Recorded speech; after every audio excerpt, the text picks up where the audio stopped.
if I would encourage you, at least after the preparation section, to try to leave your questions to preparation as opposed to sort of something more open-ended. We'll have time to do more open-ended stuff at the end. The final thing I'll say before we get started is, on Zoom, if the kid comes in or the dog starts barking or something, it's distracting for everyone. So please leave yourselves on mute. So with that, let's jump in. Let's start with boat prep. So what are your boat preparation priorities going into a regatta? Judd, let's start with you. Well, if we're just doing this just about the road specific, but I guess really any boat. My problem is now I try to do too many boats, but so it's difficult to get ready, whether it was the Etchells or the J70 or my big boat or whatever. It's a lot to take on. So I try to tackle them, one boat at a time, because that's the next boat I'm going to sail. But I'm just like everybody else. I mean, the first thing I start with is a list, and I use one of those apps on my phone where I make a list, and and it never ends. I mean, it's this, whether I have all on my notes, I've got every place I got to stop to get parts, what I got to order, the job list that I made last year, that I'm just going to get to it when I can. So I've got all my boats listed on that list. I got Home Depot on that list. I've got, the Four Peak, I got West Marine. I got all these things, Defender Marine, all these things that at various places I order stuff. And I always just kind of keep a list going, because there's no way I'm keep it straight. So that's one way I try to keep myself organized, because then in the morning I can, look up what it is and see what the task is. Like tonight I stopped at my big boat because I haven't seen it, because I've been doing my J70 and the Etchells. And the first thing I did before I got out of the car was just go look at the list, because I don't even remember. So that was helpful. So that's just kind of basic stuff. But these little smartphones are pretty handy that way to have all this stuff.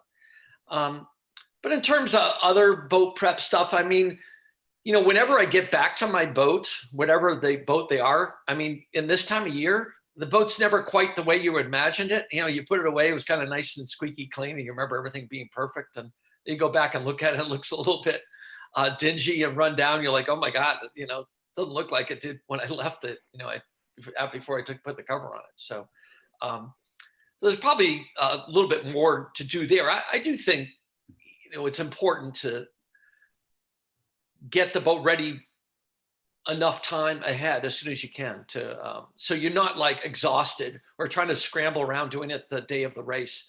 I always find the worst thing I can do, and Tomas is probably the same way. And I find, I see Ken Cormier and some other people that I've sailed with in the past. They're super organized, and Jim Taylor. But I don't like to try to do too much on a race day. I'm sure Tomas feels the same way. I always feel like there's two ways I've always looked at it. That if I'm going to the loft and I'm going to work on the morning of a race day, I might as well not even show up on the boat, because basically I have a hard time changing modes from going from working at the loft or doing a job or whatever, working on the boat, to getting ready to go race. So I think that's an important thing. I'd be curious to see what Tomas thought about that. But I want to be ready. On a race day is a totally different mindset. You want to be thinking about the racing. You might be, worried about what you're going to bring for lunch, and, what time you're going to show up, and when you're going to launch, and, what sales you're going to do. And, do I have my VHF charged? And, those are good things to be thinking about on a race day or a race morning, but not like, oh my God, I've got to, I got to splice this line, and that halyard's frayed, or I got to adjust the, I think today I'm going to, retune the rig completely, and I'm going to drop the mast when I get there because I think the Windex is bent, or, things like that. They're just total distractions. So in terms of being ready, I like to be ready a week ahead of time, or many days ahead, because in the first day or two before regatta, I mean, regattas in general, whether it's a weekend regatta or not, I don't know about you guys, but I'm totally exhausted by the end of a regatta. If it's a long regatta, I am just totally exhausted. It takes me 2 days to recover. So the more you don't get worn down doing all these other things, the more you can focus on racing and not get exhausted. Because just being kind of amped up for a few days at a time to get ready for a regatta, or in a regatta, you just don't realize how much calories you're burning or how exhausting it is, because you're so amped up from the moment you get up in the morning to, maybe you can unwind at night. But I know I get amped up. I can't help it. I think everybody's that way. Any competitor is. So that's another reason why I like to try to do as many things as I can ahead of time. Like, I had to get the Etchels ready, and it was February or whenever I was going to tow it down. It was May, and it was freezing out. But I was like, I've got to do it. I can't not have this boat ready to go by the time I get to Florida. So I know it's 32 degrees out, but I have to go do these jobs. So because I'm not going to show up at the regatta and have a lot of boat work to do, because I know that's a loser. So that's kind of the way I look at it, is I better put the time in. I'd rather put the time in or just not do it. If you don't feel like you can do a nice job, it's better just not to do it. I don't mind. I'm a big believer, as Tomas probably is, in having a plan, a lead up to regattas, and part of, that's, Frank knows that. He's helped me with that, Frank and Lisa. But so that's part of the plan. But part of the plan is you got to be ready for that first weekend. For a lot of us, that's Memorial Weekend. For Tomas and myself, although we're not getting ready for the roads, we're getting ready for the Etchels Nationals. So that's kind of where we got to start getting that amped up. My boat's on the way back from Florida. Hopefully it gets here tomorrow. But that's, we've got to start getting that ramped up, now that we're back home. But everybody is. But it's okay to not be totally ready for Memorial Weekend. It's just that time before, the big regatta, whether it's the East Coast or whatever that next big regatta is, just, make sure the list is, you start to knock things off the list before you go, and it's not on a race day. So that's kind of my take on it. So the key takeaway there is that you get stuff done in advance so that you can focus when it comes to race day. Yeah. Okay. Tomas, do you have anything to add to that? Yeah, sure. I totally agree with Judd about the list making on the phone and being super organized with that.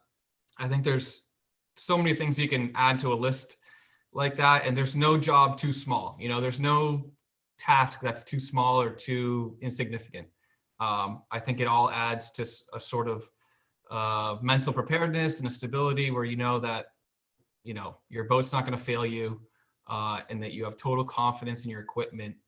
I think that kind of leads you into a good regatta. I think that is almost necessary. And you should see some of the lists. It was funny last year I bought a used laser from Rick Myers, and we just started, fixing one little thing at a time. And it was just, you almost become obsessed with it, where you're thinking all day. You're like, all right, what can I do to improve the boat? And it's one of those things that there's no time period too long where you can be preparing for a regatta or preparing your equipment. You could be preparing. I saw up close, and when Judd was preparing for the 2018 J70 Worlds, it was amazing how much anticipation and preparation went into that. It was just so cool to see it up close. It was everything from buying a boat, like the year before the regatta and getting that ready, and scoping out the current on the track for the weekends that you're going to sail the Worlds, and having the same current play out in those weekends. It was amazing. But definitely being organized like that, having like a vision as to what you want to accomplish with your equipment and all that, makes a huge difference. And Judd's totally right about not having to worry about any of that stuff during race days. I mean, there is something to be said about You know, if you know you have enough time to get these certain projects done, like on the weekend of that regatta, I think, you know, and you feel confident that you can get those projects done, then okay, sure. But you don't want to be like doing anything major or swapping out rigs or shrouds or anything crazy like that. How about rig tuning? Is that something you set it and forget it, or you're changing that for the conditions every day, or? I mean, ideally you have sort of a, you know, a matrix, or, you know, have it in your head what your boat likes and what conditions the tuning should be set for. And ideally that's already determined ahead of time before the regatta starts. You know, you don't want to be learning the rig while you're in the regatta. That's not going to be effective. Okay. I want to follow up on one of the threads. You mentioned current. I remember in the year that Judd won nationals, Roast 19 nationals in Rockport, he made the suggestion to me that I go up and check out the currents, and actually we did. Not that it helped, but went up there in the motorboat and just kind of hung out. So, like, Judd, maybe you could talk a little bit about the sort of the venue prep that you do, and sort of, you know, like, there's local knowledge, there's current charts, there's, you know, stuff like visiting it in the motorboat. That's the first I've heard about going and sailing when the tide's going to be doing the exact same thing as during the regatta. That's the level of detail that's surprising. But maybe just talk a little bit about that. Yeah, well, I'm coaching the J70s for the Worlds. I'd actually rather be sailing, but the pressure is for me to coach, so that's what I'm going to do. But I do have my teams that I'm coaching doing that. We're just going to train. I convince them we're just going to train in Marina del Rey during the current scenarios that match the Worlds, because it's too complicated. There's too many variables to not have that as at least be a constant. So at least the current, even that on a given day, can change for whatever reason because of wind driven and lunar cycle and everything like that. But at least we're in a, you know, the high and low tide sort of thing. Part of it is consistent. So we're going to be doing that. So all the training weekends we have in Marina del Rey, which is extensive, is all based around that fundamental of training during the same tide cycle.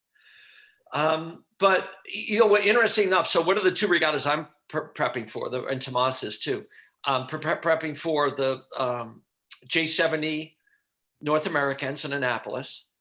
So I've been monitoring the weather at Thomas Point. Happens to be the local, let's say, NOAA site, if you will, a data site, which is close to our race area, very close. And the other regatta we're prepping for, Tomas and I are prepping for, is the Nationals. And of course, the closest site that we have, other than, you know, Boston Buoy is reasonably close, is that Mass Bay Buoy, you know, what's it, A01. But it's always good to look at. I still go back and visit, you know, all the histories there. It's pretty easy to visit any one of those buoy sites, if you will, or data sites. And you scroll down, you can find the history. And it usually takes you to, New England's particularly good. It takes you to this this site, you know, I think it's called a Naracusa or something like that. Anyhow, it takes you to the site that has all this data, and you can look at graphs. I personally, you know, can look at just straight information, you know, in a text form, if you will. But I like to look at the graphs. So I can relate to that. It's much easier to look at. So you can pick a time period. So what I did it a few days ago. I started to look at the June window. Our regatta happens to be June, 17th through 20th, I think. So I looked at some of the 10th through the 27th, and I wanted to look at the weather, you know, in any given year. So I just kind of scroll through that 2-week period, and you can look at the wind direction, the wind speed, the gusts, and you can put all this stuff, and then you can see all the graphs, and it's all there. It's pretty neat information. That's what I did in 2018 Worlds for that. So it's remarkable how year over year consistent the pattern is. It's remarkable. Not very different. I mean, when you look at average wind speed in any of these places, pretty much any place on the East Coast, it's always around 10 knots. I mean, so that doesn't really change much. I mean, but the direction, the gust, the more of what I like to look at is what the total range do we expect during a course of a week or 4 or 5 day event. Is what do we, how many no wind days are there? How many high wind days are there? How many days is it kind of in the Southwest for a few days? And so I find that kind of interesting because that pattern tends to repeat itself, and it just allows you to be more prepared. What are we preparing for? We're preparing for these scenarios. And what are the most common scenarios? So we're just more ready for when that time comes, that this is what we are going to expect. So it might affect the way the sails I pick, whether they're more broken in or not broken in. It might affect the crew weight or the crew we pick. It might affect the way the days we go out and train. If we think we're going to be sailing in mostly a light air event, I'm not going to go spend a lot of days training in heavy air if I don't expect a lot of heavy air. So I'd rather go, make sure that we're training, or if we see one of those days coming up, that we make sure we get out and sail in those conditions. What are the typical directions at Marblehead? Obviously, kind of the easterly, the southeasterly, and the southwest. Funny enough, depending on when the regatta is, when I was looking at the nationals, you can have, when the southwester flow comes in, you can have it for several days. That's the one thing I garnered from studying the data for the period of time that we're going to be sailing is, boy, when it goes to the southwest, and Kim, you might remember this because you've done a lot of regattas here in, East Coast regattas, especially in June, which are often here in Marblehead. And, when the southwester comes in, oftentimes it comes in for more than a day, some 2 or 3 days. I've seen some scenarios, which is kind of interesting. And what's interesting also about that time of year is one of the things we know is that the water's still cold, the ocean's still cold. And southwester tends to be warm air. So what does that mean? That means it's very unstable. I always like to equate it to like sailing in Chicago or Lake Michigan, where when you get, or I've done it in Long Island Sound, where you sail with, you get these warm air days like the southwester or westerly, and the water's still cold. Our water temperature's, in the 50s still. And what happens is, and I've noticed that we've done it in the J70, I know Frank's probably done these, so you've all done them, is these early days in June, what happens is only the biggest puffs touch down the water. So the southwesters end up very up and down velocity because there's kind of this dome of cold air over the water. So if you don't have a lot of pressure, a lot of velocity, the big puffs don't actually make it down the water. So it's kind of very gusty and very puffy. So if like you're sailing a J70, it's kind of like some guys are planing and some guys are not moving at all. So I always find that phenomenon very interesting. And one that I know we and Tomas have to be prepared for the US Nationals. Most teams won't be prepared for that. They're going to be like, what the hell's going on? But I've seen it in Long Island Sound, I've seen it in Chicago, and I've seen it in Marblehead. That scenario, it's very up and down, a lot of gear changing. You're like, what the hell's going on? And, it's kind of random the way the puffs are coming down. And you just got to be ready for that. So, if we have a chance to go out and practice in that condition, we got to try to see if we can make it happen. Wow, that's great. So there's a bunch of threads to follow up on there. Tomas, I see you out there practicing all the time and in different boats. Could you talk a little bit about sort of how you approach practicing before a regatta? Anything special that you do? Anything special? No, I just think that, cross training in a variety of classes is always helpful. I've kind of had an education in sailing through a variety of classes that, if I hadn't sailed one of them, I wouldn't have learned certain concepts.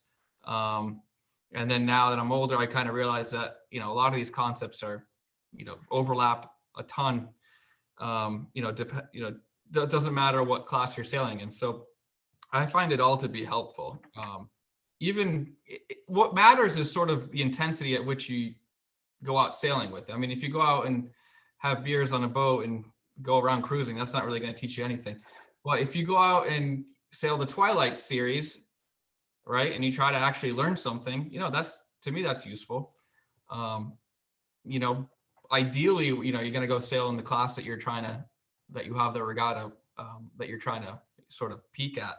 and you sail in that class ideally. But Going into a big regatta, how much practicing will you plan, and how will you spread it out? Like if, like Judd mentioned, like so if he's expecting a lot of sort of southwesterly puffy days, are you going to prioritize those types of days? And like, how does that all work? I mean, ideally, yes. Judd's schedule is a little bit more robust than mine, and he has more opportunity to go sail with other teams and go coaching and stuff like that, which is all very helpful. If I get to do this Etchells Nationals, we might go out some of the weekends prior and, just kind of focus more on the boat and just make sure that everything's fully functional, and then I guess focus on the conditions. That would be my priority list. But again, that's just circumstantial. That's my situation personally. But if given, if you had all the opportunity, I would, at least go out practice, the 2 weekends before regatta, or, at least the day before. How do you structure the practices? You go through all the different maneuvers, hoist? There's a variety of ways. I think the biggest priority is always speed, and just making sure that, the boat's going well and crew's dialed in. I always try to sail with the best people I can find. I think that's something easy you can achieve. Is just keep thinking, who's the best people I can get for this regatta. Make sure they're people that you enjoy hanging out with, because they're long days. Just kind of prepare, focus on the speed, and maybe find a tuning partner. I think that's often helpful, is having someone that you can someone local that you can go out a couple weekends before, and especially during the regatta, having someone, okay, we're going to meet at the race committee an hour before the start. We'll go upwind after that and just kind of share information, help each other out, make sure that we're both going well. Someone similar skill level. I find that that's a pretty efficient way to go about that. Cool. So you mentioned crew. So finding the best people you can. If you're looking for, there's a bunch of considerations. There's weight. There's the ability to provide good tactical input. There's the ability to trim sails. Skill sets that are complementary with yours. The cultural fit. Like how much fun they are to hang out with. So how do you think about those things? And how do you think about those things relative to the expected conditions?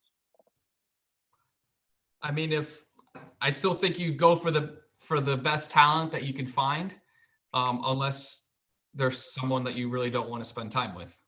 But then you'll often find that, often if you put yourself in uncomfortable situations, you often come out ahead. Maybe you become friendly with someone that you weren't friendly before. It's a mentality. If you stay positive about it, I think these things end up better than expected usually. All right. Judd, any thoughts on that one?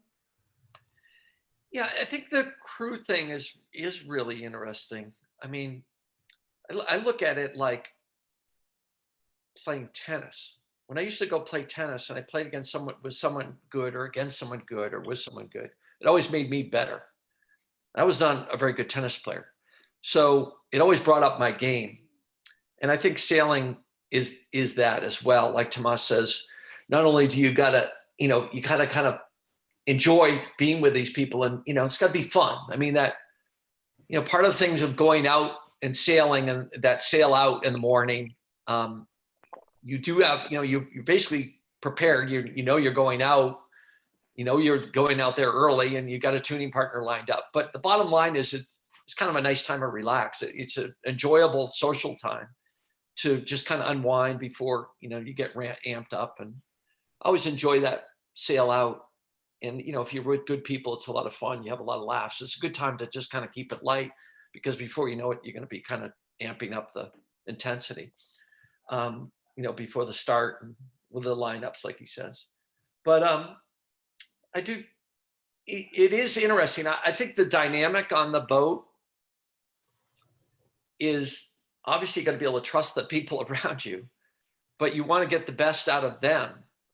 And I think probably one of the most important things is to give your team the confidence to contribute and not hold back and talk about what the information that you want. And I'm always like, you know, you can't give me, there's no such thing as too much information. So I'm like, just bring it on, man. You can fucking just keep bringing it. You can keep talking the whole time. I don't mind. Just make sure it's good stuff. Whatever you see or feel or look for pressure. So, how we're going, but just be realistic. That's my take on it. I don't want people to overachieve. In other words, just say something for the sake of saying or because they're trying to be better, but just calling it like they see it. I think that's what I encourage. I'm like, if you see the pressure or, if you're looking for wind, look for wind, or if you tell me what you see. If you don't see it, then don't say that, you see something you don't see, or don't call it a lift or a header if you're not sure, but you just say, looks like there's more pressure over here or more pressure over there, or these boats look like they're more pressured up, or those boats look like they're more pressured up, or those boats, over there look like, even the pre-start, those guys on the left don't look like they're as good compared to the guys to the right. Now that scenario might change, but I just think realistic information. So I try to encourage realistic information. So when a crew member or something is giving me good info, good feedback, good, I like how we're going. I like, the sides looking good. And sometimes it's that sort of thing. Looks like what we're doing is working. It appears that our side's winning. Things like that are good information. It appears like their bow is up. There's something going on. We got to watch out for the right. I often find that my blind spots, everybody's blind spot, other than maybe Larry Bird, is behind you. He's the only guy I knew that could kind of seem like he had eyes in the back of his head. But I always want to know what's going on where I can't see my blind spot. So I'm like, I kind of trust. And if there's something I should look at, I'll look at it. But otherwise, just tell me what's going on back there, because I can look through the window and I can look to the Lord. I can kind of see what's going on down there. So I don't really need to know that. I need to know what's going on where I can't see. So I think that kind of getting that dynamic and that dialogue going and getting the crew and everybody, so the information is coming that is constructive, but it's accurate. Okay. Hey, one before we leave the crew topic, one quick question is either one of you guys. So the rules recently changed in the roads class that required there be 3 people for a sanctioned event. So now we can sail with either 2 or 3. Any thoughts on optimizing there? Is that? I personally like 3 better. Why is that? I think it makes all the corners a lot smoother. The hoisting and the setting right after. I think a critical part of the race is, right after the offset is just kind of having a clean set and staying in the train and, not screwing up the set and having, having that first part of the run set up properly, and then having the leeward mark. We all know that the roads can't point well, so having a good leeward mark where you're inside at the leeward mark is important. And then in case it does get windy, it's nice to have the extra weight, but I wouldn't steer away from like 500 pounds, much over 500 or something. Right. Okay. One final question on prep here is sales, and Judd mentioned this earlier. It's like looking at the conditions sort of informs sort of what sort of sales he plans to bring. And this go to either one of you guys. So I've seen people wait until regatta day to break out their new jib and stuff like that. I mean, thoughts on on how to manage your sail inventory with respect to a big regatta? That's the question. Well, I'll weigh in first, and I'd like to, and then hear what Tomas has to say. But yeah, it's a major mistake usually to when people like hold out. The worst thing in the world when I go to a major regatta, people are like unfolding sails or unrolling them for the first time to, at measurement, they haven't even sailed with them, and they're measuring these sails in, and they haven't even looked at them. I'm always like, what? This falls into the bad idea category. But it's a huge no-no. Oftentimes, an older jib is the way to go. I'm trying to remember, it's been a while since I've sailed the roads, but I don't remember using a particularly new jib. I don't even know if we were allowed to measure one or two. I don't remember, but I seem to remember using my older jib when I did the nationals because the wind speed was light and that was a broken in sail and the draft's in the right place. And the jib is in particular sensitive to that, where the main's not so sensitive to that. But obviously you want to sail with a sail, but and get familiar with it. You want to be confident. You don't want to be like saying, oh my God, I was going so well last weekend and I switched sails, or, I'm going to, call up Judd and Tomas, find out what's going on. There's something wrong with the sail. I'm like, well, you never even sail with your sail in a major regatta. This is not a good idea. So,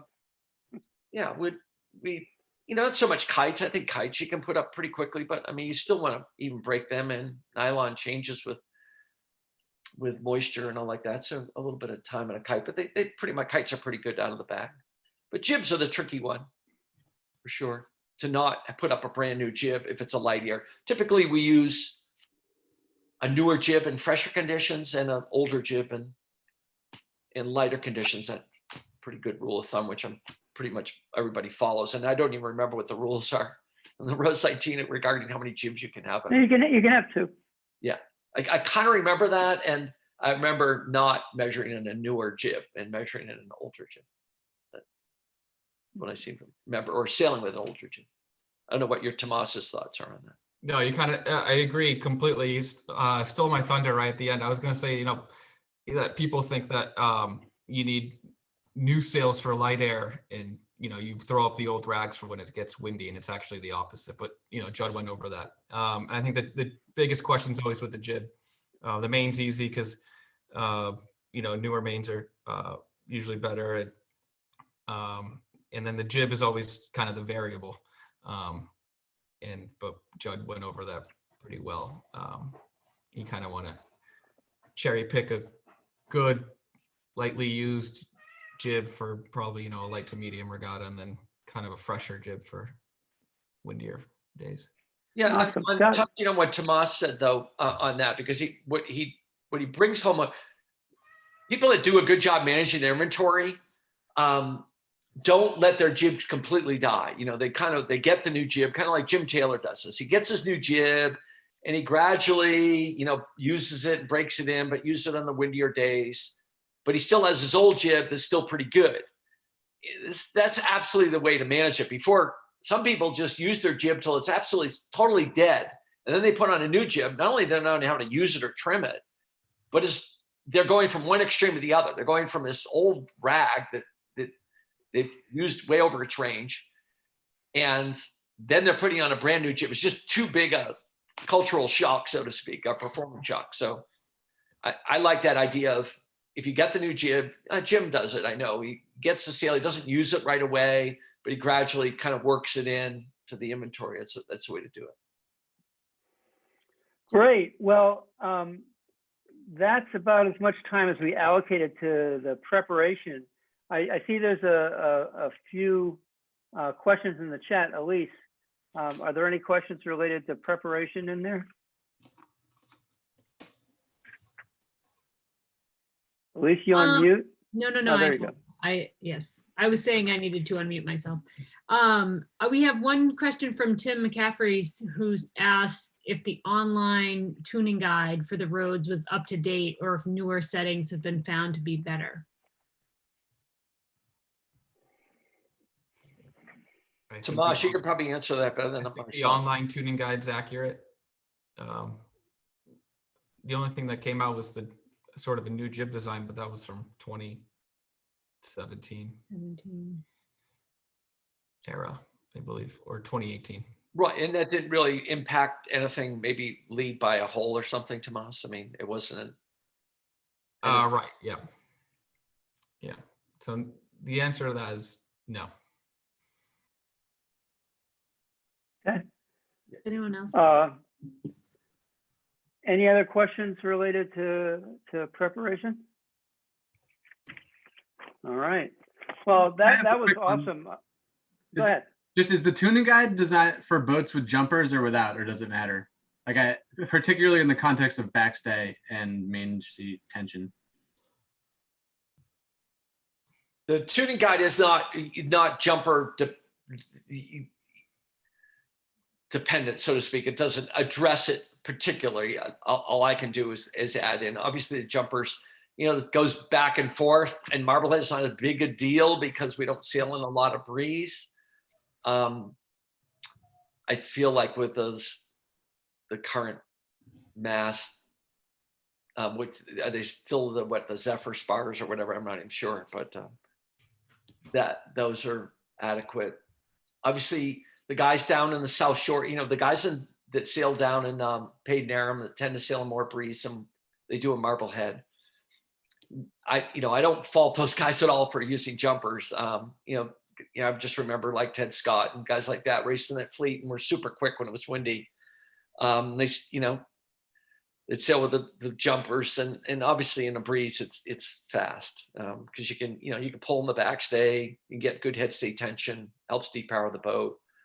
Particularly good, once you're 15 plus, can't hurt to have jumpers at all. It only can help. It's only good. So.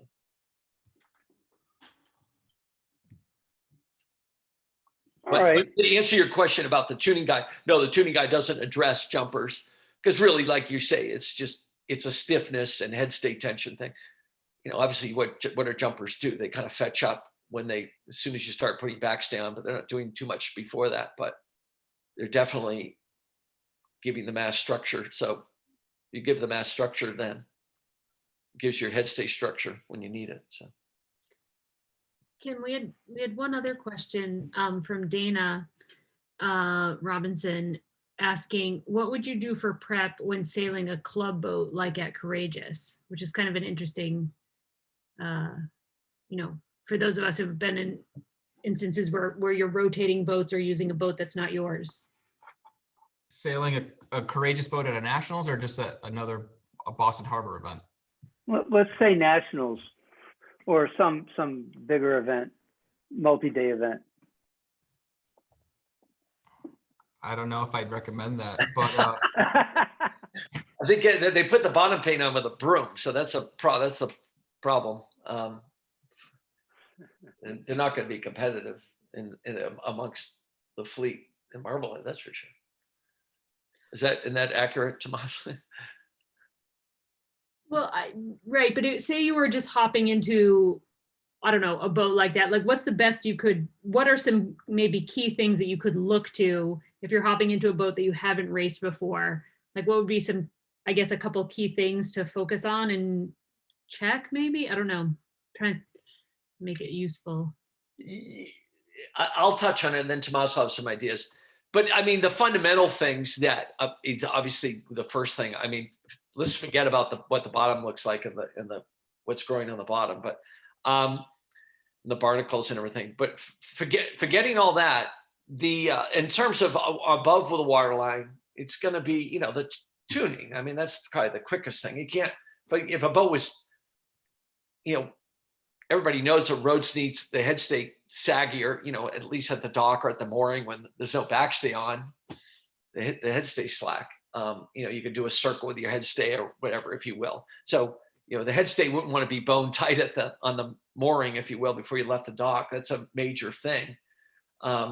Remember, so that's kind of leads into that pre-bend and tuning. The shrouds want to be, firm, but the lowers want to be somewhat slack. They don't really fetch up till they have to. So that's it. You have the ability to make sure you get the boom above center line in light air, or at least on center line in light air. And the jib blades are an obvious one. So I would just add that none of the sort of institutional things that they add or limit the boats are still, on it, or if there's like a main halyard limiter, or if there's anything weird like that or a gooseneck, the gooseneck's lower or something like that, I would just make sure that none of the sort of courageous factors are being implemented. Cool. So let's move on to the regatta. Tomas, let's start with you. What is your regatta philosophy? I mean, if you're going out to sail on an MRA day, I mean, that's sort of one thing. But when you're on your way out thinking about starting a big regatta, how are you thinking about it? So I try to go out with as much confidence as possible, knowing that, I'm confident in my ability to sort of sail well and implement whatever race strategy I want, but also being really deliberate with all the actions, having purpose with everything that I'm doing, leaving the dock or going out of practice right before the race, just being very deliberate. And I say the confidence because, the confidence, it's sort of contagious because it adds, one good thing usually leads to another good thing. And so, my other philosophy is like sailing as cleanly as possible. Like I really like to go about all these race days with an overarching theme of, not fouling anyone, not hitting any marks, no letter scores, but also not letting anyone foul me, if that makes any sense. Like just avoiding chaos. Okay. Can you hear me? Yep. Yep. Okay.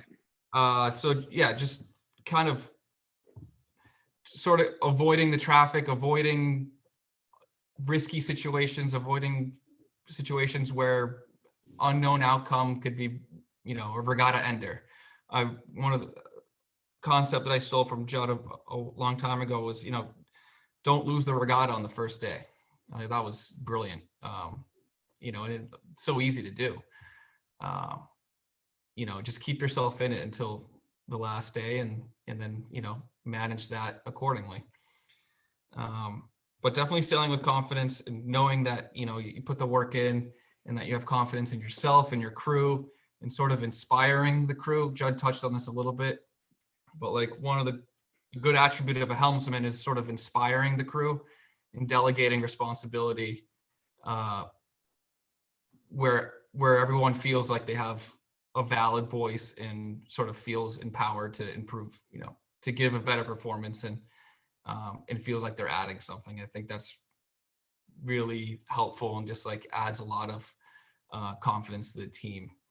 I really believe in that. Okay, that's very helpful. Judd, do you think about regattas any differently than sort of just a day of racing? Yes.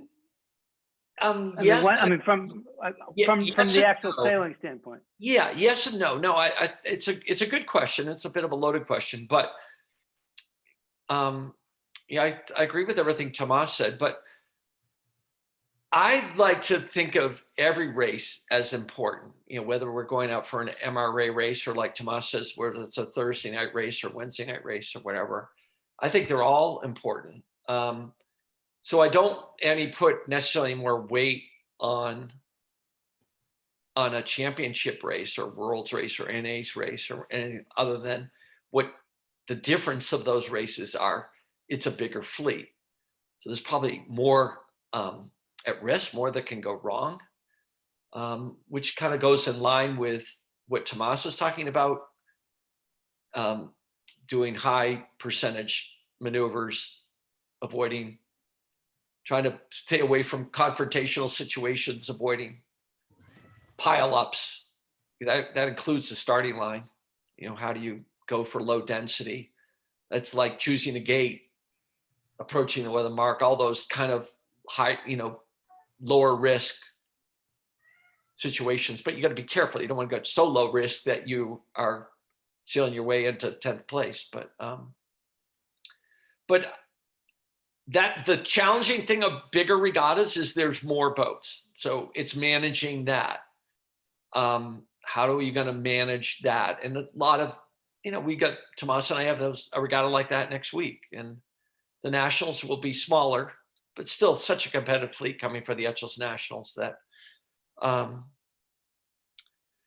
still going to need to, rack up some decent scores. Maybe that'll be 30, 35 boats, where the regatta next week will be 60 boats, and very super competitive boats. A lot of really, really good sailors there. So respecting that there are a lot of good sailors there. The reality is that the scores are going to be higher, much like they were the Worlds in 2018.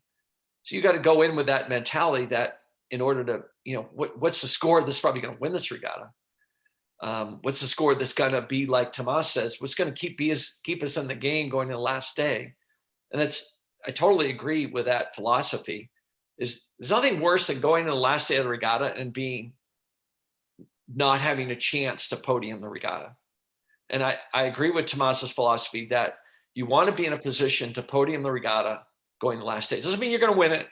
Doesn't mean you're going to be second or third, or even you might, fall out of the top, but at least you have a chance.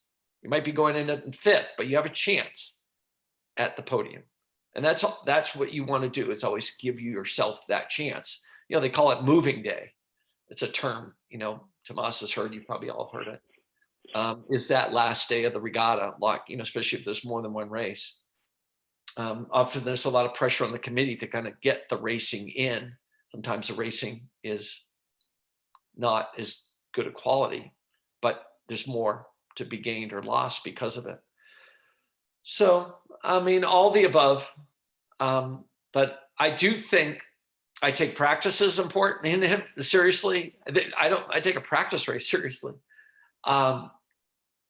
It's not that I'm going to go get in a collision, jamming it in like they do it in a practice race at the Weather Mark, because it's a short course. But I think it's important to really try to do your best in every race, whether, like Tomas says, whether it's a evening race or an MRA race or any of these things, because it plays into performing at a high level. I don't mind. It's good to kind of put yourself in that pressure situation. So I think it's important, so a series of races like the MRA series is still a series.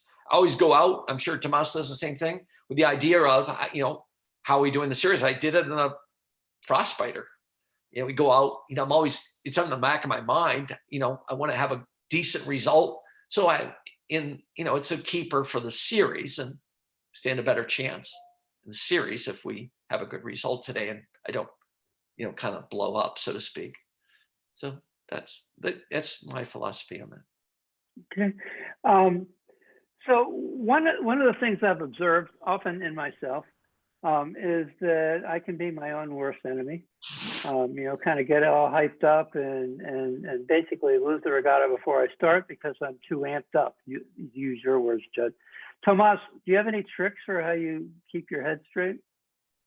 Yeah, I would say definitely move on quickly from mistakes.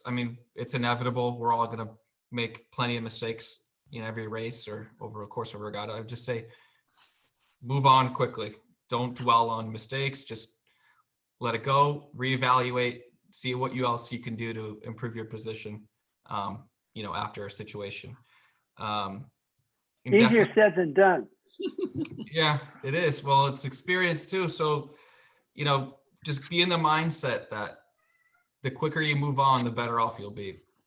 And be able to sort of diagnose problems.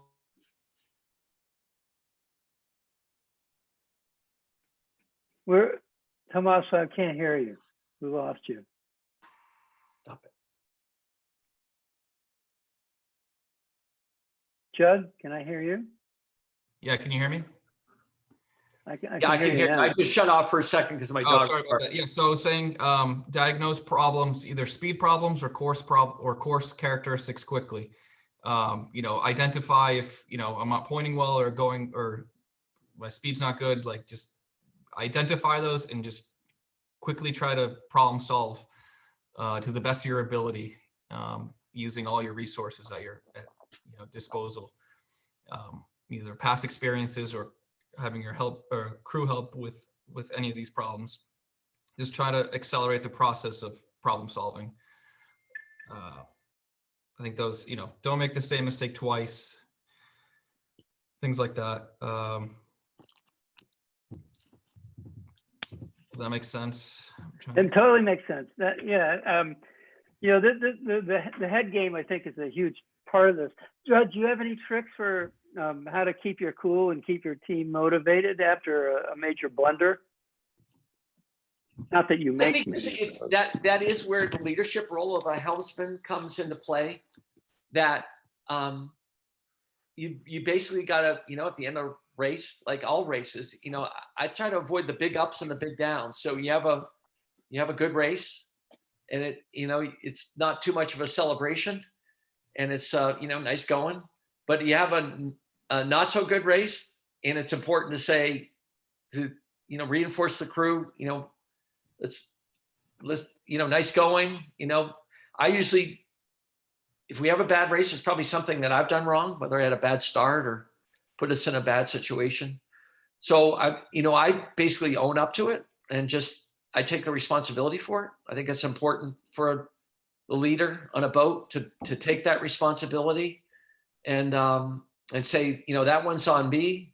I'm gonna need you guys' help to let's get it right. Let's just turn this around. Let's move on, like Tomas says. And that one's on me. That was my mistake. That was I was over at that start, and I mistimed that. And or I did I thought we were going to cross there, and I had to do that circle. Or I just thought the right would pay, and it didn't pay. We just went the wrong way. That was just a bad call on my part, or didn't jive in the run. I didn't see that one coming, or it's just better just to own up to it. I picked the wrong jib. And let's change jibs and move on. It's on me.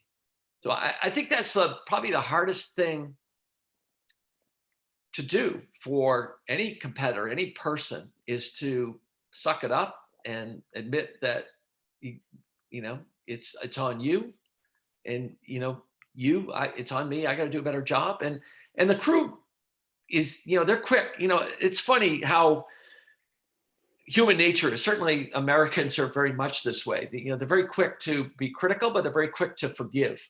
And when there's a problem, everybody's willing to, and if someone owns up to it, they're very quick to rally around and help. Vice versa, if someone's, is critical of, it's like, it's not me and it's kind of this. I think Americans in general don't like that. They don't like excuses. They don't like people that don't really take responsibility for something that goes wrong. So I think it's pretty easy to sell that idea. I mean, it's actually, to me, I find it comforting just to take responsibility for what went wrong, and then the whole team, they're ready to go. Literally within a minute or two, whatever happened last race, it's over. It's forgotten, and we're talking about the next race. What can we do better the next race? What do you think about our tuning? What about our setup? This breeze, you think this breeze ever going to fill in? And I was probably, stuff like that. You start talking about what's going to happen the next race. Okay, awesome. Hey, Judd, while I have you, you have described to me how you sort of look at decision-making through this risk-reward framework. You mentioned earlier that you look for uncrowded places on the line. You try not to put yourself into, crowded positions, that sort of thing.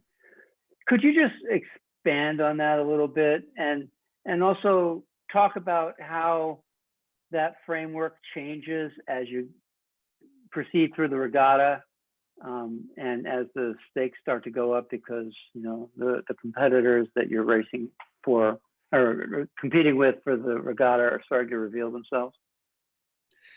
Well, yeah, the starting line's the quickest, the most obvious place where you can see where, either an end of the line's favored, and you see, but you get a sense of, in the pre-start, whether the fleet is gonna, with a minute and a half, 2 minutes to go, you get the whole fleet parading down towards the leeward end. Everybody's going to go win the pin. You get a sense of, this is going to be this is going to be high density, high risk scenario. We got to move up the line a little bit. But sometimes, that scenario changes. But yeah, I mean, the goal is a lot of it depends on velocity, because that is a effect of risk. So the higher the wind speed, the more, if you do a good job with your own time distance, in other words, if you hold back from the line, that is a high percentage, low risk scenario. The worst thing you can do is be, let's say, up close to the starting line with too much time to scrub off and trying to kill speed. He only got a boat length to the line and you've got, 30 or 40 seconds to go. That's a very common mistake in a breeze, because then you're vulnerable to someone coming in to leeward or and taking you out or stuff like that, being too close to the line. So I know Tomas is the same way, but at stars, particularly stars, Etchells, J70s, you definitely got to kind of get your time distance thing right. So you're not trying to scrub off too much speed. The roads isn't any different. The windier it gets, the more you got to hold back and kind of, have X amount of time. You can scrub off a certain amount of time. So let's say you have a port approach and it's very typical. It's not a bad rule of thumb to tack in a minute to minute and a half from port to starboard. There's some guys who will come in and tack in 30 seconds. We've done it because we're in a deep trouble, or you're in a scenario where you're on starboard and all of a sudden you're in a high density area. Well, you can take a quick tack back onto port. If it's all of a sudden you're kind of got this big crowd and you're just not in a good spot, it's better just to realize that and bail out at 40 seconds. Just go back onto port tack and say, we're going to go someplace else. And so that's a way to minimize risk, that it isn't looking good. That is to evaluate that quickly and get out of that. That's almost like a training thing. I know Tomas does it too, that when you're doing these practice regattas and these tune-up regattas, that when you're in a situation, you're not in a good situation, is to get out of it quickly before it becomes high density or you're trapped. If you waited another 10, 15 seconds, we're going to be trapped and then we're totally screwed. Really bad. I remember the start of a race in 2006, race 1 maybe of that nationals up in, I totally botched the start. I got in a bad spot or whatever. I just remember too high density, got in a bad start, had a horrible start. And my daughter and my wife was sailing with me and they were a little freaked out. But I didn't really think twice about it. I'm like, all right, we just got to get a port. We got to kind of get out of this. Let's just keep digging here. We're going to be fine. We'll get on port. We'll get out of it. And we dug out of it pretty well. I was surprised. And they were like, well, how'd you do that? I'm like, well, ye have so little faith. I mean, come on. We got to, it's not that hard to get out of a bad situation, but you got to get out of it. You can't sit there and go slow for any period of time. But in terms of, starting line is a place you got to be careful. Remember, a last place start at the pin is often, and a bad start at the pin is often a last place start. Being, run out of the boat at the weather end has happened to me recently. You think you're doing all right, and having to do a circle at the boat, that's a loser. It's high percentage starts are a lot of tough because the roads, some of these classes like J70, we got those pinging devices. Roads, you don't have that. Etchells, you don't have it. So you got to do line sights and all that stuff to give you confidence to start well. Starting, it's tough. Light air, you don't want to be caught too far from the line or caught in bad air. So you got to be careful. You almost want to lead in light air, and it's a little easier to scrub off because it's hard for the guys to come in from behind and do damage to you. So it's easy to get caught too late in light air, but in breeze, it's easy to get caught too early. Pretty easy to accelerate from behind, even in bad air, when it's windy. So I think it's that getting that confidence of how much distance you got to do, be careful you're not too close to line or too far away from line and starting. The rest of the race, I feel like once the race is going, the risk scenario drops quickly, other than at the weather mark, trying to come in on port in a bit of a crowd. within the two-boat-length circle and stuff. So how do you think about that? Or maybe Tomas, how do you think about that? In fact, I think I've asked you this question before, but as things compress up there, it's the first day of the regatta. You're trying to avoid getting losing the regatta on the first day.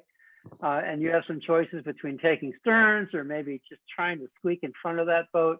I mean, how are you thinking about, how are you making those decisions? I mean, a little bit depends on how desperate you are. First day.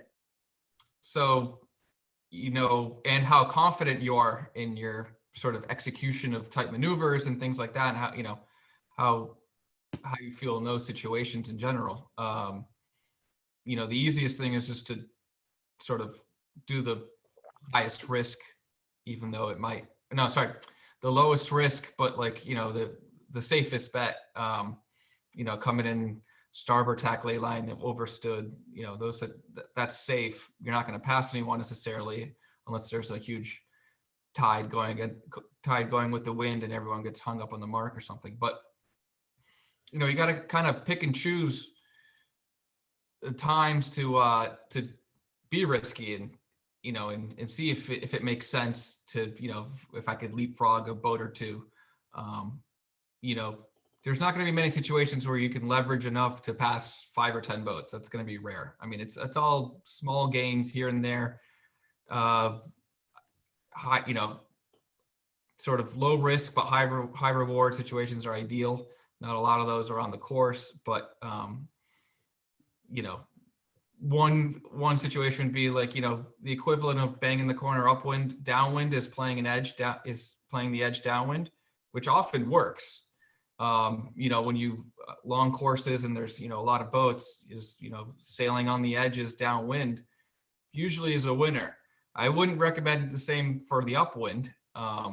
People forget about banging the corner, how uncommon that is to work out. But often downwind, things like that actually work, where you sail on the edges and there's better pressure, things like that. So definitely being dynamic and constantly evaluating. Your head's going through a constant loop of, am I in the right spot? Okay, yes or no. What do I do about it? All right, check in 15 seconds. Am I doing the right thing? Am I gaining on those boats or not? A little bit is being able to analyze your performance against your closest neighbors quicker than they do.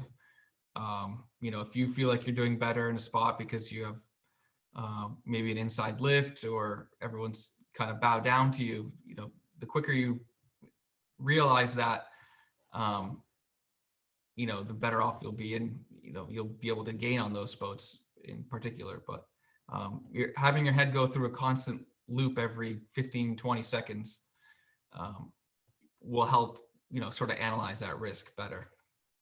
Does your tolerance for taking those kinds of chances go down as the regatta goes along? And so will you take more risk on day 2 than you did on day 1, and more risk on day 3 than you did on day 2? You can talk about, the last day, you can't be afraid of doing regatta math, and going out there with the score sheet, knowing, in the pencil and writing down scores as they come in, on the morning races and things like that, and sort of tracking your competition.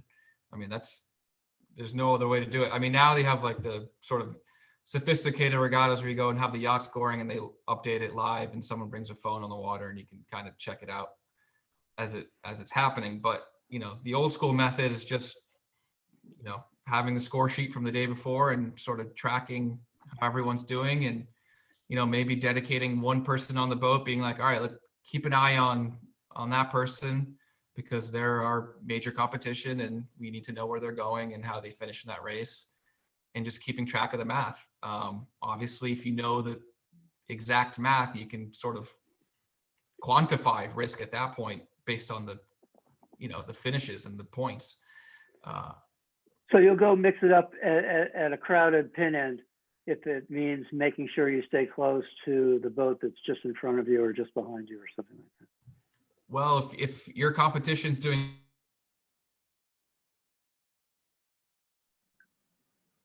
I lost Tomas. Tomas, we lost you. Darn. It just adds to the suspense because what he was saying was so good. Oh, sorry. Go ahead, Tomas. No, So we I- lost you about 15 seconds ago. Judd has more experience than I do about this, but you know, if you don't have confidence, if your competition is going to start at the pin end and it's super favored, and you don't know that you can execute a start there, and you know it's a high risk, high reward situation, and you don't have confidence that you can do it, then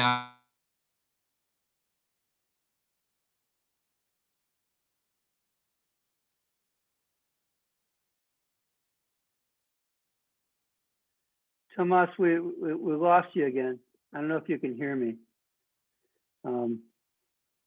Sometimes a bandwidth issue. If you turn off your video, then it increases your bandwidth. Let me just try it for a second. I'll let Judd analyze the risk reward in the last race. Okay, cool. Judd, last day tactics thoughts for you? It might be different from Tomas's. It's not really different. I think he's pretty spot on, but I do think that you do have to be ready to, you know, if you got to go for it a little bit, like on the starting line, you got to go for the pin, or you got to be ready to be able to do that. You know, some people are more comfortable with the weather end start or whatever, and a pin. Some people say, oh, I love winning the pin and I don't mind battling it out down there. It's a little bit of a mental game, but that approach to the pin, we found that the best way to do the pin and start is to do a long approach for it. You know, so this whole port tack approach thing, done it both ways, where you kind of be the guy that comes in late on port and flips under there. But you got to be confident in a keel boat that, you know, you get the ley line right.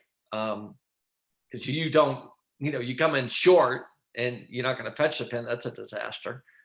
You got guys behind that are coming down the line on starboard. So I always thought the best thing to do is to kind of do the long starboard. And like, if you want to go for a pin and start, is to tack on the starboard with a minute and a half to go or more, minute 45, and start kind of going totally against the grain. I learned this like sailing a 50-footer years ago, doing the NAs, and I was driving, and I literally would just aim at the next 50-footer, and you know, I like close my eyes, and sure enough, they all scattered, and I'm like, well, this kind of works. But we're able to win the pin that way because you're aiming.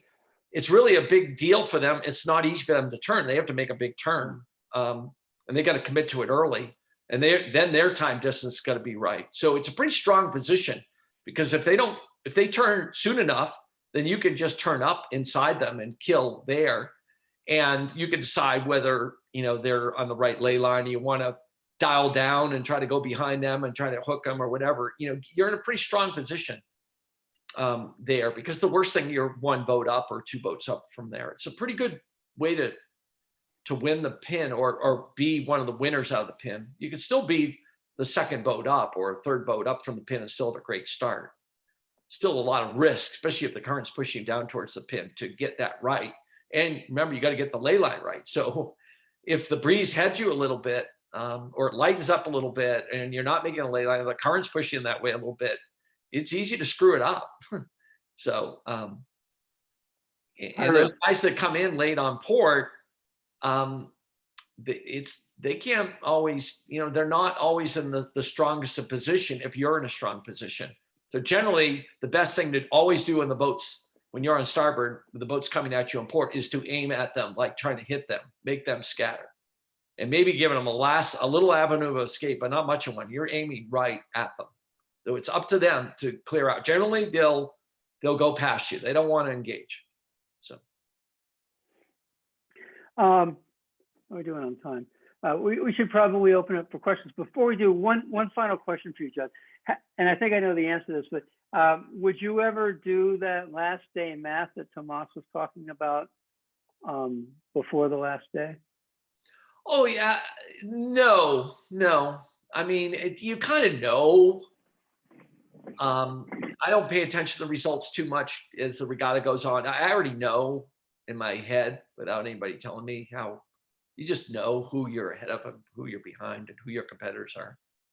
I I'm accurate with that stuff within a point or two. I mean, yeah, I just know. You know, I'm usually do it. It's kind of like card counting. I always do it as plus and minuses. I've lost one, or I've lost gain, or I've lost 3 points to him, but I've gained 2 points on him. So it's kind of like the plus and minus. That's how I keep track of scores, is how against the top competitors I'm sailing against, whether I've gained or lost points on any given race. So I just do it in plus and minus. So I'm able to kind of keep in my head, because I kind of track like 10 boats in my mind, and that 10 boats becomes 5 boats. And then that 5 boats becomes 3 boats. And I'm still tracking them all in my head as plus and minus. So I'm usually pretty accurate, just not even trying. You just know, pretty quickly, whether you're plus or minus on whether you gained or lost in any given race, scrolling through. So that's how I do it, is plus or minus. Right. Awesome. Well, this has been great. Elise, do we have any questions for these guys from the folks who are watching? I did. Yeah, I think I sent you one. I had two questions. One from Steve Ewell, which we just sort of talked about, was last day regatta tactics, and thinking about when you've got a handful of boats behind you, how you handle that. So I think we sort of covered that. Dan Sullivan wrote, on the Spinnaker run, how do you take the waves and how do you play the sheets on waves? And Not really a regatta tactic, but No. or a regatta question, but totally important question relative to Rose 19, which is an art form, sailing them through waves. I'll answer that. I would just recommend seeing how the waves set up on either jibe, because sometimes if the waves are going with the wind, it's fairly easy. You kind of want to load up the boat and sail a little bit higher just for a moment to get the boat moving, and then kind of ride the wave low. And it's kind of like a S-turn thing, and that's assuming that the waves are going with the wind. But sometimes the waves are going at an angle. You kind of want to know ahead of time, before the start, go do an upwind on your way down, just study the wave angle and see if there's a sort of faster jibe or a slower jibe, or see which jibe has the waves set up better, and kind of, study how to best way to surf them. But usually it involves some sort of acceleration before the wave hits. And then once you're on the wave, just kind of letting the boat and the momentum and the keel kind of push you through, kind of minimizing any rudder movement, and then, sort of reaccelerating after the wave. And Tomas, steering the crew, I know it's a little bit harder on a road, just because the cockpit's small, but steering with the weight, that third crew member, that's where, second or third crew member can really, especially the third crew member, can really help steer with their weight, bear away by heeling to windward and squashing, if you will, the boat down to that windward heel, or a squash, as we call it in the 70. So, pretty effective way to get the boat to turn down. Yeah. Okay, Jocelyn, you had a question. Do you want to come off mute and ask? Yeah, I have two now. One, just quickly, Tomas, when you say to whichever direction the waves are setting up better, do you mean is better defined by in which direction you can surf them? I feel like there's going to be if the waves are coming at a different angle and kind of straight downwind, the boat's gonna, on one jibe, gonna have sort of the waves pushing you more from behind than the other jibe. And so just knowing ahead of time, just so just for information for later tactics in the race, it's good to know which jibe is the faster jibe, or which jibe it's easier to catch waves on. Okay. And the second one I had, which I feel like is particularly relevant to me as a newer skipper in regattas, is still struggling to learn how to read the course. And if you get behind, then come the end of the regatta, like you're super duper behind. And so last year, as an effort to try to learn how to better read the course, I started picking out who some of the top performers in our fleet were, and then trying to shadow them essentially. But then we would get tripped up with not knowing then when, like, okay, well, Jim tack, do we tack now? So can you just talk a little bit about, for some of the younger skippers in terms of experience, how to perform through a regatta by kind of shadowing some people and what traps to watch out for or things like that as a tool to help learn how to read the course and things like that? Yeah, I mean, it's actually funny that you brought that up, because I've had, when I was a junior, I was in a regatta, I was doing very poorly, and my coach, was so fed up. Oh. No.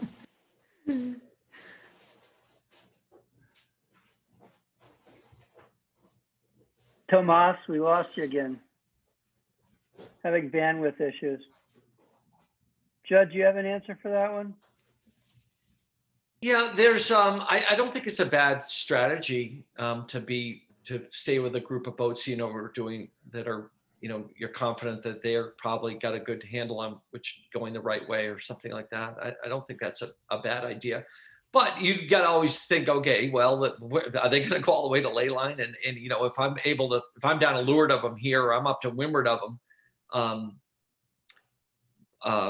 they're going to attack. Am I going to have a lane, to sail in and say, is that going to make me overstood or whatever? So you do have to think about that aspect of it, but I don't think it's a bad idea. I mean, obviously, on a place like Marblehead, we're off on the left page, you're going off to left, but you're with a line of group of boats that are going left. And if you're lucky enough to be of that lead, like 4 or 5 boats, well, then it comes to the point where, okay, well, we got to attack or we're going to be overstood. So how do we manage that? Are we going to be the first one to attack, the second one to attack, or, it's a little bit game of chicken. So, and, a lot of that depends on whether you're strong on the next boat or not strong. But, that's just a judgment call. If I don't feel like I'm strong in that group of boats, then I want to be the first one out. Now, remember, when you're taking people's transoms, even though you've more or less fundamentally gone the right way because you've gone with this group, when you're on the opposite tack and you're crossing behind them, it's not a bad thing. In other words, I think that's the slingshot. That's a good place to be. In other words, I'd rather make that decision early before someone tacks on me or tacks on when you're sailing on the opposite tack, taking their transom, that group of boats, especially if it's a line of 2 or 3 or 4 boats, they're bending the breeze. So as you pass behind them, you're essentially in a lift. You're getting a lift off them. So oftentimes you get a lift before them.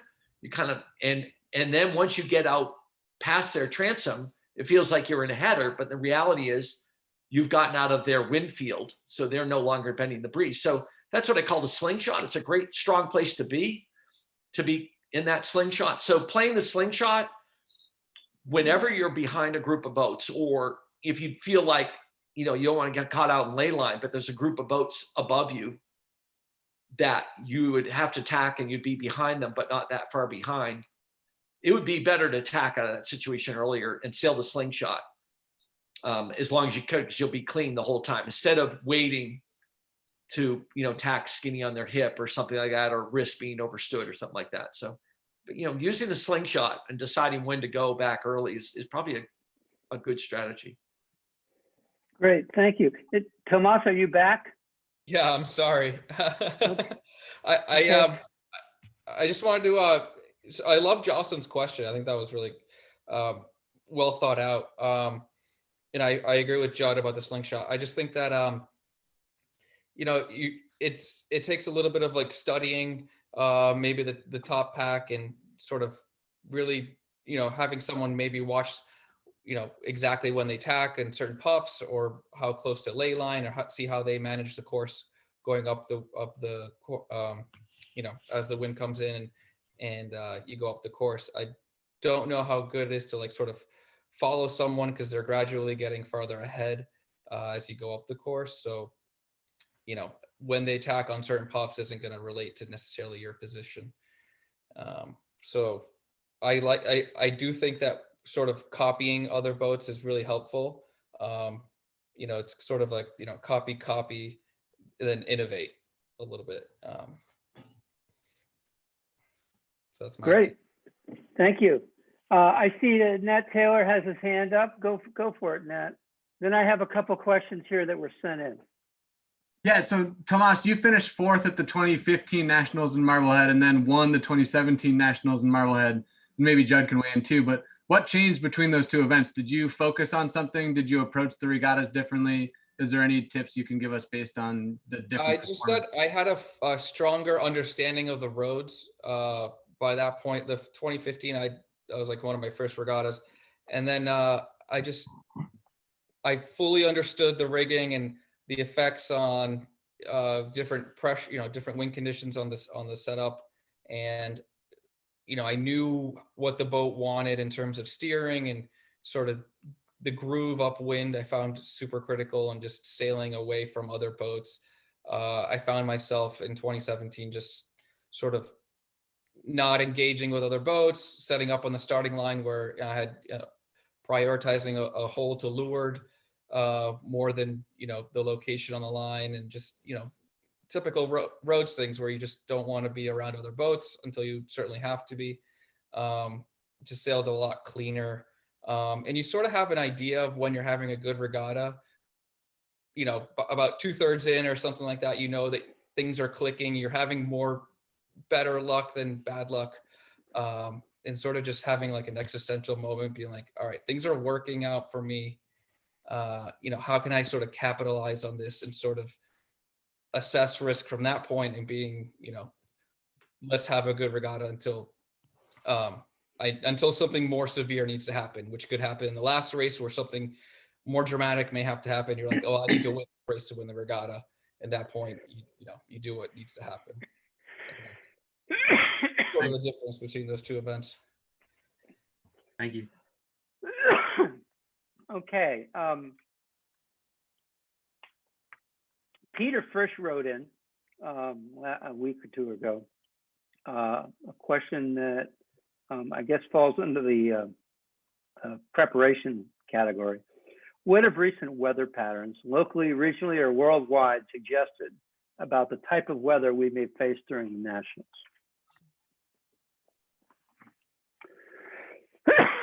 Either one of you guys. Are the Nationals in August, like that second or third week in August? Yes.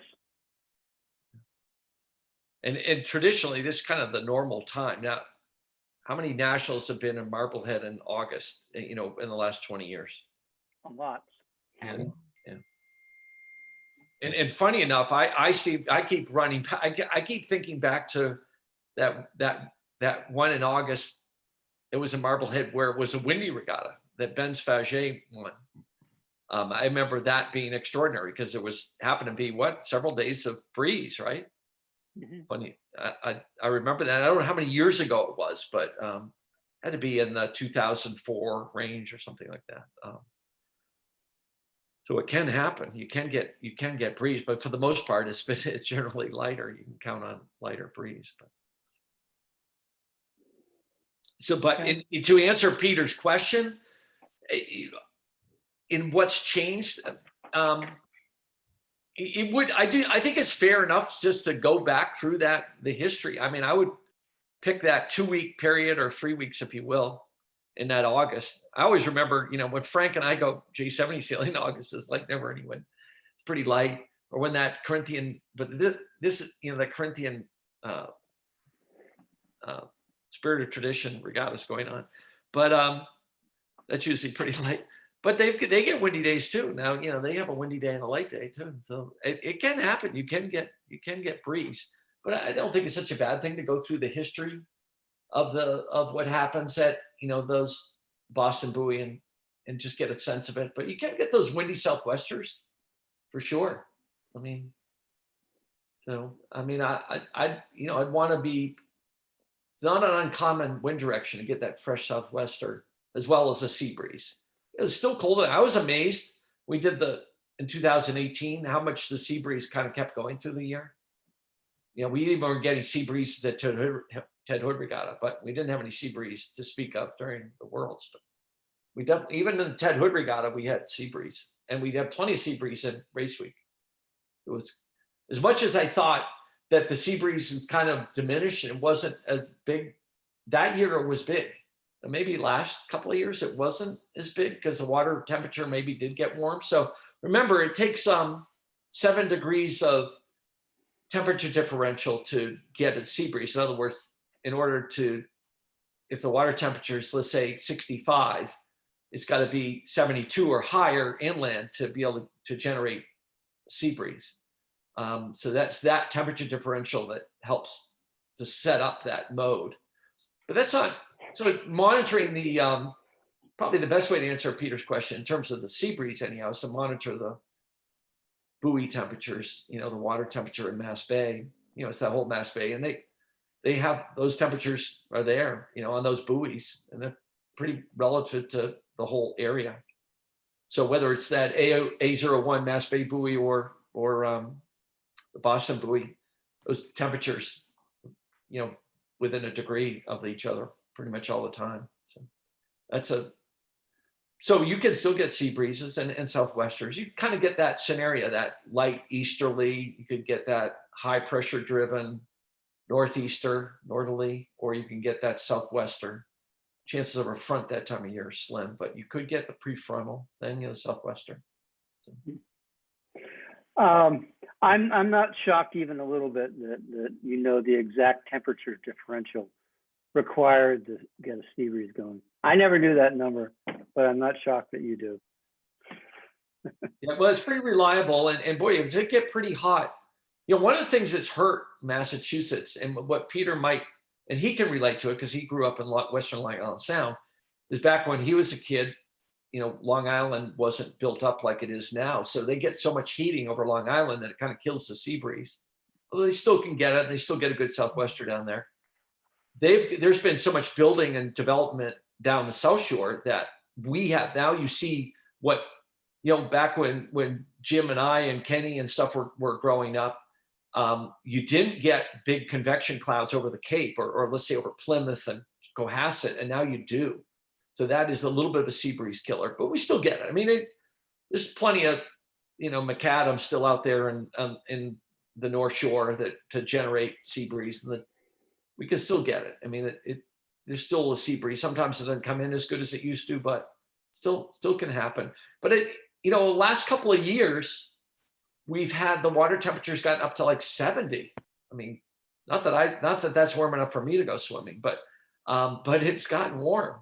I mean, I'm amazed because I don't remember that in my lifetime. So to Peter's point, yeah, that is a problem. If the water temperature gets up to 70 in Mass Bay, that would be a world of hurt for a sea breeze. Yeah. Okay, last question, and with apologies to people who have asked the question. This one was sent in by Dave Rubin. And it's a long question, and I'm just going to paraphrase. Essentially, he says, I don't understand the mystery of current. And he goes on to talk about, it's sort of obvious, like you watch the lobster buoys and that tells you something, but they're different all over the course. And, how do you make sense of it all? And that's particularly important for folks coming from out of town to sail nationals here, because current is such an important part of our local condition. Yeah, when the breeze is up, it's probably less of a factor to worry about other than, on the starting line. So when it's windy, a big southwester or, a northeaster or something, northerly. August regatta, Chuck.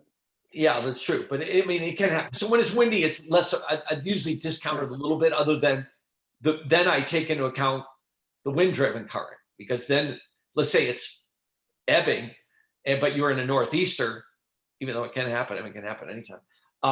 You get so much wind-driven current that the ebb is basically, remember, most of the current's on the surface. Another thing you'll actually get from these buoys, not to digress here too much, but what's very interesting to me is these buoys actually monitor the current vertically, so at 1 meter, 2 meter, 3 meter, if you will. And most of the current is on the surface. I mean, it's like, well, what's going on down 50 feet, there's current, but it's not like it's moving like it is on the surface. I always thought of the ebb and the flood a little bit like kind of Niagara Falls, where it's kind of flowing along the top, so if you will. And it's like water on a highway. It's a little bit like that. Or so there is a lot of current on the surface, and a lot of that current often is wind driven. So that's one thing to think about, Dave, on that. But the biggest way I look at current, other than how it might affect the start, like it's holding us off the line, or it's pushing us towards the leeward end, or it's holding us back from the line, or pushing us towards the weather end, which might affect where we start. Nothing worse than the current pushing you toward the leeward end, and you go down towards the leeward end, you get in there quicker than you thought you were going to, and you're getting in trouble in a hurry because you're trying to tack back or get out of that situation. You get all these right-of-way boats in your way. But the biggest factor, I think, for current in Marblehead, with the amount of current we get, half to 3/4 of a knot, he's absolutely right. Some days it's really strong, is the effect on apparent wind. And I learned it more from going to other places about how, you hear about the moving table, and, I had all these debates with people, but it definitely, the lighter it gets, the more current is an impact of the total percentage of your speed. So I always consider it, one of the things, for instance, Tomas can relate to this because we sail the Star districts outside of Halfway Rock. And anytime we ever do regattas outside of Halfway Rock, we did it in the Star, there's a ton of current out there. You go like 100 yards past Halfway Rock, and it doesn't matter whether it's flooding or ebbing, whatever it is, there's so much current out there. And in a Star boat, it's got this big keel. I mean, the water's moving, but it is so impacted by, all our boats are, by a little bit of velocity change, that if you're in a light air and you're getting pushed with a current on your weather side away from the wind, or away from the weather mark, if you will, then I call it being flushed down the toilet, because the apparent wind just goes to hell. There's nothing there. I remember doing a districts with Tomas in another boat, but we were competing with each other, and all that mattered, because we were sailing out there in the war zone, I consider it the war zone, it was just awful. We're out there with the J105s and stuff, is that all I want to be is I want to be in the puff, I'll be in the slow tack. In other words, the one that's pushing on my weather side. And in the lulls, I want to be in the fast tack with the wind up more on my leeward side, pushing me upwind. So I think I always call it, I refer to it as the fast tack and the slow tack. So when I'm talking to my crew or whatever, this is going to be the fast tack and this is going to be the slow tack because of the current. Now, it might change during the day, but I always think that is a major deal. And certainly I remember that districts, and Tomas will probably remember it as well. Pretty much Tomas and I kind of mirroring each other's mode. For whatever reason, we were both doing the same thing. We were sailing the light spots. We were making sure we were on the fast tack, and the breeze we would get on this, and it worked. That strategy was really important. But one thing is really bad is to be on the slow tack initially. So if you're sailing like a place like Charleston, I just finished that Charleston regatta, I was coaching it, but it was so apparent that being the worst thing you could possibly do, here's just the phenomenon that happens around a starting line. You get a lot of boats, like a Nationals.